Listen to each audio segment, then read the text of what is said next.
Jesus' response about service to the 12 was a profound critique on all of us who make up the church. While Jesus is looking for us to serve, we're asking, where can we sit? And there are churches, depending on how much you give, determines where you sit.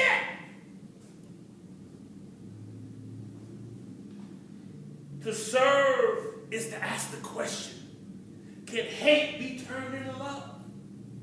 Can war be turned into peace? Can despair be turned into hope? Can guilt be turned into forgiveness? Can sin be turned into blessings? Can mistakes be turned into second chances? Service to God is not about what God does for us. Service means that we're working toward the deaf hearing, the blind receiving their sight, and the poor hearing the gospel. Service means to love a person is to learn their song that is in their heart and to be able to sing it to them when they have forgotten it. Service means to tell somebody the story of God's goodness. Service means to share with someone about the grace of God. Service means to let someone know that no matter what they've done, second chances are the possibilities that sit on the horizon of their soul. Service means to remind someone with inconvenient love that trouble don't last always. Service to God means that we stop on the Jericho road, that we love our neighbors as ourselves, that we visit the sick, clothe the naked, comfort those who mourn. And while most of us know God is still speaking, the question remains, are we listening? See, the request made by James and John is the residue from not hearing Jesus. Had they been listening, they would have never asked that question. If you read chapters 7, 8, 9, and 10 in Mark's gospel, you can clearly see the disciples were not listening to him. By their actions, they didn't hear a word he said. Had they been listening, they would not have been arguing about who was the greatest. Had they been listening, they would not have tried to stop a man who was doing work in Jesus' name because he wasn't part of their group. Had they been listening, James and John would not have tried to circumvent the process. But they weren't listening. And we should glean from this morning's text is not so much the shortcomings of the disciples, but rather how difficult, how challenging, but how necessary it is to hear from God. The disciples were right there, and they didn't get it. Why would it be any different for us 2,000 years removed? Hindsight may be 20/20, but that doesn't mean we get it right going forward.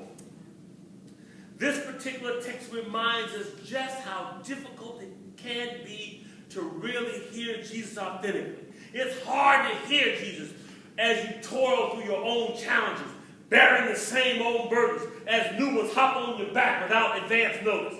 The cacophony of your own pain can make it difficult to hear the calming voice of Jesus say, in this world you will have tribulation, but be of good cheer, for I have overcome the world.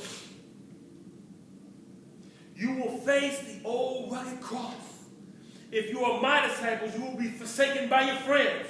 You will be crucified on Calvary. You will have folk curse at you, scoff at you, spit at you, mad at you, mock you, ridicule you, scorn you, deride you, just because you are following my movement. This is why there are far more people who want to sit with Jesus than who want to follow. To follow means service, and service may have you on a hill called Calvary. Knowing that is a possibility, we are still obligated to listen to that burning bush that speaks directly to each and every one of our souls. That burning bush that calls us by our first name, that knows all about us, knows our faults, knows our shortcomings, our mistakes, and is still willing to grant us a second chance in spite of. That voice speaks to our souls saying, I am that I am. It's easy to criticize the disciples. And I would do it too if it weren't for an apparatus in my house known as a mirror. I'm just as guilty as the disciples of allowing arrogance and hubris at times to get the better of me. But in those moments when I'm able to tone down my moral certainty just a little bit, that allows me to briefly hear what God is saying. That's really the basis here. Just tone it down just a little bit, just to get a little bit of what God, because we can't take all of what God is saying. But just tone it down every now and then just a little bit. When we listen to God, that's when we hear, if my people who are called by my name would humble themselves and pray. When we listen to God, we can hear, if it had not been for the Lord who was on my side. When we listen to God, that's when we hear, surely goodness and mercy shall follow me all the days of my life. When we listen to God, that's when we hear the prayers of the righteous availeth much.